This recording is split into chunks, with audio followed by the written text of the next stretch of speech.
잠깐 기도하겠습니다. 오늘도 말씀에 따라 하루를 시작하시는 우리 주님의 교회의 성도들, 주님께서 사랑하시고 축복하여 주시옵소서. 그래서 그들의 영혼이 잘됨같이 범사에 형통케 해주시옵고, 그가 다니는 직장이나 사업장이나 그가 있는 모든 처소에서 주님께서 원하시는 대로 주님의 말씀에 순종하며 주님의 영광을 드러낼 수 있도록 주님께서 인도 역사하여 주옵소서. 특별히 우리 주님의 교회 성도들 성령으로 충만케 하여 주시옵소서. 그래서 말씀을 붙들고 사는 삶이 우리 모두에게 축복이며 또한 감사며 기쁨임을 우리 모두가 느끼며 경험할 수 있도록 성령께서 우리를 인도 역사하여 주옵소서. 성령께서 말씀으로 인도해 주실 것을 믿고 감사드리오며 우리 구주 예수 그리스도의 이름으로 기도드렸습니다. 아멘. 오늘도 말씀에 따라 하루를 시작하시는 여러분을 주님의 이름으로 사랑하며 축복합니다. 말씀을 붙드시고 생명의 삶을 살아가시기를 바랍니다. 오늘 하나님께서 우리들에게 주신 생명의 말씀은 누가복음 11장 5절로 13절까지의 말씀입니다. 신약성경 111쪽에 있는 누가복음 11장 5절로 13절까지의 말씀입니다.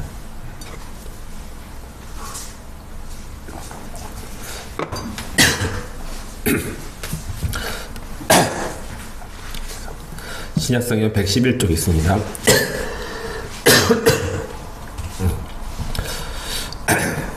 누가복음 11장 5절로 13절까지의 말씀을 함께 교독하도록 하겠습니다. 제가 먼저 읽겠습니다. 또 이르시되 너희 중에 누가 벗이 있는데 밤중에 그에게 가서 말하기를 벗이여 떡 세 덩이를 내게 구워 달라. 내 벗이 여행 중에 내게 왔으나 내가 먹을 것이 없노라 하면 그가 안에서 대답하여 이르되 나를 괴롭게 하지 말라. 문이 이미 닫혔고 아이들이 나와 함께 침실에 누웠으니 일어나 내게 줄 수가 없노라 하겠느냐. 너희에게 말하노니 비록 벗됨으로 인하여서는 일어서 주지 아니할지라도 그 간청함을 인하여 일어나 그 요구대로 주리라. 내가 또 너희에게 이르노니 구하라 그러면 너희에게 주실 것이요 찾으라 그러면 찾아낼 것이요 문을 두드리라 그러면 너희에게 열릴 것이니 구하는 이마다 받을 것이요 찾는 이는 찾아낼 것이요 두드리는 이에게는 열릴 것이니라. 너희 중에 아버지 된 자로서 누가 아들이 생선을 달라 하는데 생선 대신에 뱀을 주며 알을 달라 하는데 정갈을 주겠느냐. 함께 읽겠습니다. 너희가 약할지라도 좋은 것을 자식에게 줄 알거든 하물며 너희 하늘 아버지께서 구하는 자에게 성령을 주시지 않겠느냐 하시니라. 아멘. 오늘은 쉬지 말고 기도를 해야 하는 이유를 여러분과 함께 하나님의 은혜를 나누고자 합니다. 오늘 말씀은 예수님께서 주기도문, 곧 이렇게 기도하라 라고 가르쳐 주신 그 주기도문을 가르쳐 주신 후에 어떠한 마음으로 기도해야 할 것인지를 가르쳐 주고 계시는 말씀입니다. 즉 주기도문은 우리가 기도를 해야 할 내용이고, 오늘 말씀에 나오는 이 비유는 기도하는 믿음을 전해주고 있는 것입니다. 오늘 말씀의 내용은 다음과 같습니다. 어느 날 저녁에 친한 친구가 오랜 시간을 여행하여 자기 집에 왔는데 집에는 오랜만에 찾아온 친구를 위해서 대접할 음식이 없었습니다. 그러자 그는 근처에 살고 있는 또 다른 친구에게 찾아가 찾아온 그 친구를 대접할 수 있도록 떡 3덩이, 곧 떡 3개를 빌려달라고 했습니다. 하지만 그 친구는 밤중에 일어나는 것이 귀찮고 또 자신이 일어나면 가족들도 다 일어나야 하기 때문에 찾아온 친구의 요청을 거절했습니다. 하지만 그 친구, 떡 3덩이를 빌려달라고 한 친구는 자신을 찾아온 친구를 위해서 그 친구에게 계속 떡을 달라고 간청했습니다. 그래서 계속 문을 두드리며 떡을 달라고 했더니 그 친구가 바라는 그 간청을 외면하지 못하고 자신이 원하는 떡 3덩이를 그 친구에게 빌려줬다는 내용을 오늘 말씀하고 있는 것입니다. 그럼 이 비유의 말씀으로 우리에게 주시는 하나님의 교훈은 무엇일까요? 첫 번째, 계속해서 기도하면 반드시 주신다는 것입니다. 먼저 오늘 말씀은 우리가 계속해서 기도하면 반드시 하나님께서 응답해 주심을 가르쳐 주고 계십니다. 비유에 나오는 근처에 사는 친구는 처음에는 밤중에 일어나는 것이 매우 귀찮았을 것입니다. 또한 이스라엘의 집은 원룸식이어서 한 사람이 일어나면 다른 사람도 다 일어나야 했습니다. 그렇기 때문에 밤중에 일어나 떡을 주는 것이 쉽지는 않았을 것입니다. 하지만 밖에서 계속해서 문을 두드리니 그 사람은 일어나지 않을 수가 없었고 또 떡 3덩이를 빌려줄 수 아니할 수가 없었던 것입니다. 마찬가지입니다. 때로 하나님께서 우리의 기도를 안 들어주시려고 하는 것과 같을 때가 있다는 것이 우리의 삶 속에서 또 우리의 신앙생활 속에서 우리가 경험했습니다. 하지만 계속해서 하나님께 기도하면은 반드시 응답해 주신다는 것을 우리가 믿어야 할 것입니다. 그래서 예수님은 계속해서 우리에게 구하고 찾고 두드리라고 말씀하셨던 것입니다. 9절에 또 10절에 이런 말씀이 있는데 제가 한번 읽겠습니다. 내가 또 너희에게 이르노니 구하라 그러면 너희에게 주실 것이요 찾으라 그러면 찾을 것이요 문을 두드리라 그러면 너희에게 열릴 것이니 구하는 이마다 받을 것이요 찾는 이가 찾을 것이요 두드리는 이에게 열릴 것이니라. 아멘. 사랑하는 성도 여러분, 이 말씀을 붙드시고 하나님께 기도하십시오. 그리고 포기하지 마십시오. 포기하면 그 순간 끝이 됩니다. 그러므로 우리는 우리의 마음속에 있는 기도 제목을 포기하지 말고 하나님께 기도하십시오. 구하십시오. 찾으십시오. 두드리십시오. 그러면 하나님의 때에 우리에게 반드시 응답해 주시는 하나님 아버지이십니다. 두 번째는 계속해서 기도하게 하시는 것은 우리의 믿음이 연단을 받아 정금 같은 믿음이 되도록 하기 위함이며 동시에 성령의 충만함을 주시고자 하는 것입니다. 하나님은 단번에 우리의 기도를 응답하시지는 않습니다. 우리로 하여금 이렇게 계속 기도하게끔 하시는 이유가 분명히 있습니다. 그 이유는 우리가 계속해서 기도하다 보면 우리 마음 가운데, 우리의 심령 가운데 성령이 충만하게 임한다는 것을 우리가 경험하게 됩니다.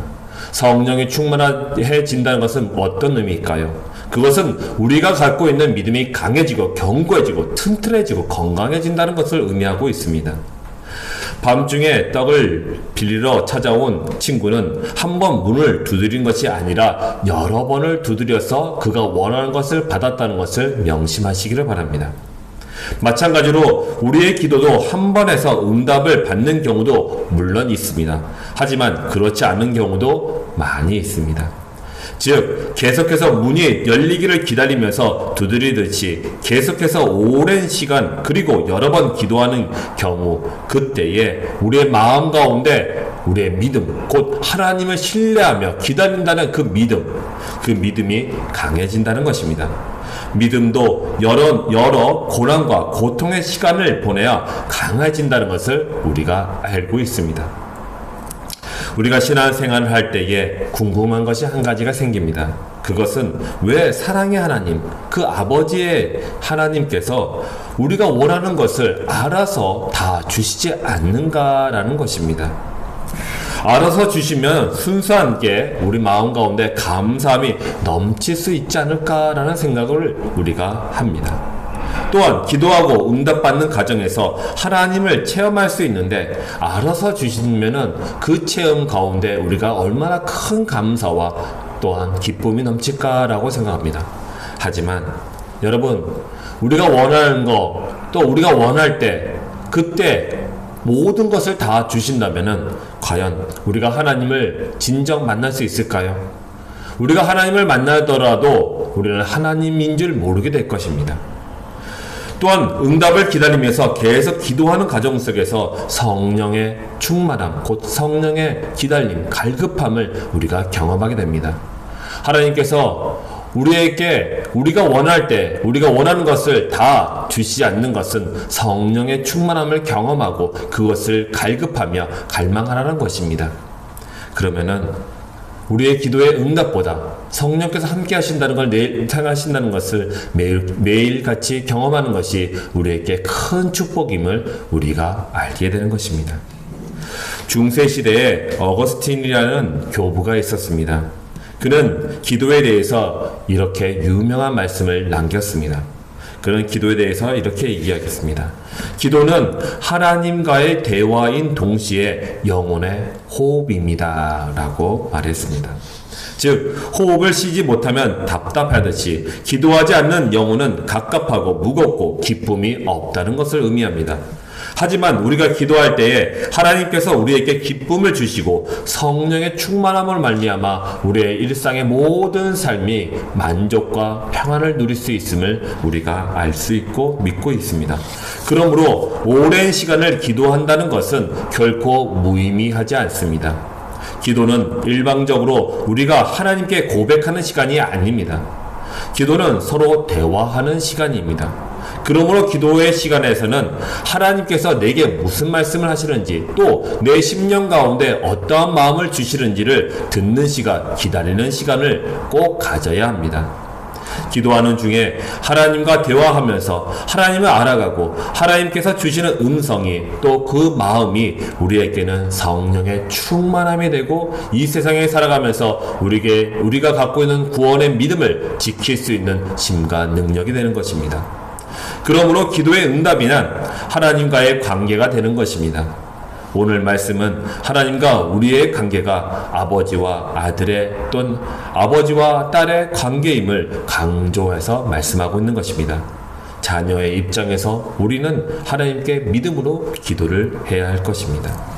세 번째는 사랑하면 계속 기도할 수 있습니다. 세 번째, 그럼 어떻게 하면 계속해서 사랑으로 기도할 수 있을까요? 오늘 말씀은 계속해서 기도하려면은 사랑으로 기도해야 함을 가르쳐 주고 계십니다. 떡을 빌리러 간 친구는 계속해서 문을 두들 수밖에 없었습니다. 왜냐하면 자기가 포기하고 돌아서면 자기를 찾아온 친구가 배고 고파 힘든 시간을 보내야 하므로 그는 자신을 찾아온 친구를 사랑으로 그가 반드시 떡을 얻어서 가야 한다는 그런 사명이 생겼던 것입니다. 그래서 그 사람은 사랑하는 친구의 어려움을 생각하면서 계속 이웃에 살고 있는 또 다른 친구의 그 집의 문을 두드리며 반드시 떡을 가지고 갔던 것입니다. 마찬가지로 우리가 사랑하면 그리고 간절한 마음으로 소원을 가지고 계속 기도할 수 있다면 그것은 우리 마음 가운데 두신 예수 그리스도의 참된 사랑을 우리가 경험하며 그 사랑으로 인하여 이웃에 있는 한 영혼을 사랑으로 품고 섬기고 할 수 있는 것입니다. 사랑하는 성도 여러분, 우리 마음 가운데 사랑의 절박함이나 또한 간절함, 소원을 가지고 기도할 때 하나님께서 응답해 주실 것을 믿습니다. 사랑하는 성도 여러분, 오늘도 계속 기도하심으로 하나님과의 관계가 더 친밀해지고 하나님이 주시는 아버지의 마음으로 성령의 충만함을 받으시고 또한 응답도 받으시는 그런 복된 하루가 되시기를 주의 이름으로 축원드립니다. 우리 주기도문 하신 이후에 오늘 하나님께서 우리에게 주신 생명의 말씀을 기도하시고 또 여러분이 갖고 오신 기도 제목에 따라 기도하신 후에 돌아가도록 하겠습니다. 다 함께 주기도문 하겠습니다. 하늘에 계신 우리 아버지여, 이름이 거룩히 여김을 받으시오며 나라 임하옵시며 뜻이 하늘에서 이룬 것 같이 땅에서도 이루어지리다. 오늘날 우리에게 일용할 양식을 주옵시고 우리가 우리에게 죄 지은 자를 사하여 준 것 같이 우리 죄를 사하여 주옵시고 우리를 시험에 들게 하지 마옵시고 다만 악에서 구하옵소서. 대개의 나라와 권세와 영광이 아버지께 영원히 있사옵나이다. 아멘.